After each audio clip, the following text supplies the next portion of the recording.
Jo crec que és important veure que tota la revolució és un procés, que poques setmanes després de la caiguda de Mubarak hi havia gent dient que, bueno, la revolució s'ha fet i què han aconseguit, que han passat de Mubarak a un general,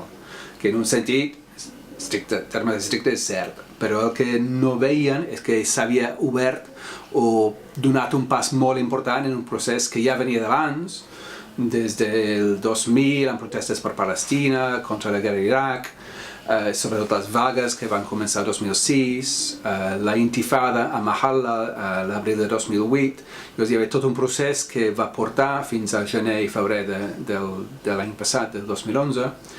i la caiguda de Mubarak, evidentment, era un pas enorme endavant en aquest procés, però seguia sent un procés. Llavors, des de llavors hem vist com altres esclats de lluites en diferents moments, per diferents motius concrets, que siguin vagues, que siguin el problema de sectarisme del govern egipci, discrimina contra la minoria cristiana i el sector revolucionari defensa totalment igualtat de drets. Llavors hi ha hagut protestes entorn a això i contra l'intent de fomentar el sectarisme per part del Consell Militar. També molt interessant entorn a la qüestió dels drets de les dones, que hi ha hagut diferents protestes contra assetjament sexual i arran d'unes protestes on es va veure l'exèrcit atacant i traient la roba a una dona, van fer una manifestació enorme de dones contra aquests abusos.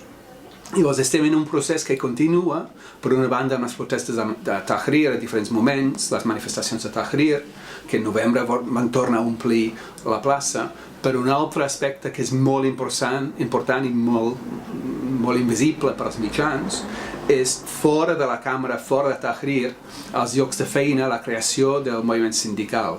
I això és superimportant. Hi ha una nova federació sindical ara que està lluitant per un sou mínim digne i també un sou màxim, perquè els rics no cobrin tant respecte al que cobren els pobres. També a nivell de barri, llavors hi ha tot un procés revolucionari que està continuant i dins d'això hi ha una esquerra radical